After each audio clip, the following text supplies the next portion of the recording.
Dito isa sa pasyalan dito sa Bicol.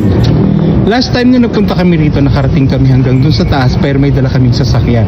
Pero this time, as in hindi na pinaakyat ang mga sasakyan dahil nire-renovate daw yung lugar. Kaya kung halimbawa pupunta kayo dito sa Liñon Hills ngayon or sa mga susunod na araw, siguro mga hanggang next week or hanggat hindi pa natatapos, hindi kayo makakaakyat na mayroon dalang sasakyan. Mapipilitan talaga kayong lakarin. Ayan, yung dalawang kasama ko, ang honey ko tsaka si Maiko, hindi na sila nag-attempt na umakyat pa dahil hindi na nila kaya. Kasi paakyat yung bundok, ayan makikita niyo yung taas, paakyat yung bundok tapos matarik pa siya. Hindi nyo kakayanin talagang lumakad, lalo na kung may kasama kayo yung senior citizen. Pero kung halimbawa mga bagets naman ng mga kasama nyo, kaya nila yan. Ako nga, hindi ko na. Ito nga, nahihingal na ako pero sistema na lang ang ginagawa ko, dahan-dahan lang yung lakad. Ang advice ko lang sa inyo, kung aakit kayo ng Liñon Hills, huwag na kayong magsama ng mga senior citizen. Hindi talaga nila kakayanin, especially yung mga may edad na tapos medyo matataba pa. Excuse me, pero realidad, hindi kakayanin ng may mga edad na yung umakyat dito. Maganda sana yung taas, kaya lang ang hirap umakyat. So ayan, ay, konting-konti na lang at pararating ko na rin yung ibabaw. Kuya, malapit na. Malapit na. Kalahati ka pa lang po. Ha? Kalahati pa lang. Kalahati pa lang ako? Oo. Oh my God. Nakakalahati pa lang tawag. Nilalakad ko. Parang ayoko nang idiretso itong paglalakad ko. Kaya ko pa kaya? Aakit pa ako ng taas. Ayan, hanggang ngayon naglalakad pa rin ako pero at least kahit pa paano nakakapahinga. Ang ganda ng nature. So ayan. Ayan, makikita nyo yung pinakababa. Ayan, doon pa ako nang galing, ha? Imagine. Pero okay lang, kaya ko pa naman. Iba din talaga yung kabuntukan, ano? Imagine mo itong halaman na to, yung dahon na yan. Sa dangwa, binibili yan. Ginagamit yan na pang arrange ng mga bulaklak. Pero isipin mo dito lang sa bundok. Nakatabi lang siyang ganyan. Dito hindi pinapansin pero sa Maynila, iba talaga. Doon bibilhin mo lahat ng ng mga pwede mong makita. Tapos yung mga ganyang halaman makikita mo sa bakuran ng mga malalaking bahay sa Maynila. Diba? Tapos dito makikita mo nasa mga gilid-gilid lang ng bundok. So lahat lang din ng nakikita mo sa mga bundok at ang mga nakikita mo dun sa bilihan ng mga bulaklak sa dangwa, halimbawa, yung mga nakikita mong dahon doon na ginagamit sa mga floral arrangement nila, mga bulaklak na ina-arrange nila. So alaga lang din nila pala. Kung kaya lang siya nagmamahal kasi nga inaalagaan din. Pero dito sa bundok hindi siya pinapansin. Ang daming mga magagandang halaman na makikita mo sa Maynila, lalo na doon sa mga malalaking bahay. Diba? Imaginein mo ang bundok talaga pag hindi mo inalagaan ang kalikasan. Walang mangyayari. Sayang lang din ang magiging nilikha ng may kapal kung hindi mo siya alagaan. Yung mga halaman lang na to, imagine, ang gaganda, ang lalaki. Diba?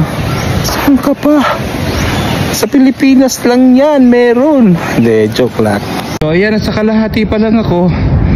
Pero akit pa ulit ako. Mayroon pang isang paliko pa ng daanan. My God, grabe. Huwag na kayo magsasama dito ng mga may edad na at talagang hindi makakarating. Promise. So parang hindi ko na yata kakayanin pang umakyat. Parang hindi ko na didiretsuhin hanggang taas. Kasi ito pa lang ako. Ayan, hanggang dito pa lang yung nilalakad ko. Ayan dito ako hihito. Magpapahinga muna ako. Oh my God. Hindi ko na kaya. Sumusuko na ako.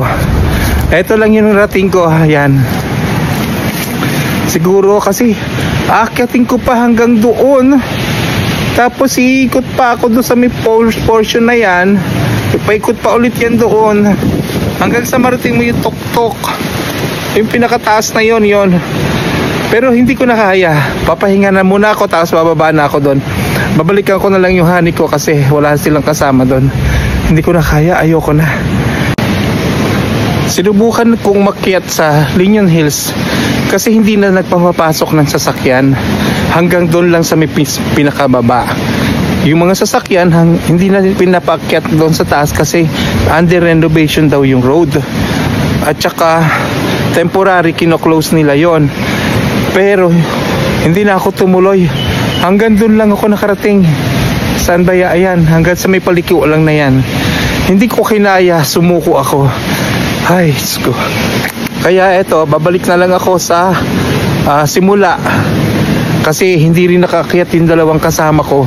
Kaya kung halimbawang pupunta kayo dito sa Liñon Hills tapos may kasama kayo mga senior citizen or halimbawa may mga edad na tapos may mga hypertension, huwag nyo nang dalhin. Magtanong muna kayo sa mga taga rito sa Bicol, Albay kung pwede nang umakyat ang sasakyan. Pero in fairness, nung first time namin na nagpunta dito, na may dala kaming sasakyan, nakaakyat naman kami. Tsaka ang ganda nung lugar talaga. Kaya binalikan ulit namin. Kaya lang ganito yung amin dinatnan. Hindi ko kayang akyatin. Yung mga bagets na kasama ko, naandoon na sila sa taas, nauna na sila, mas mabibilis ang katawan. Siyempre, mga bata pa yon, kaya nilang lumakad. Kasi sabi dun sa baba, 15 minutes mo raw siyang aakyatin. My God, hindi lang yata 15 minutes na yung lumilipas.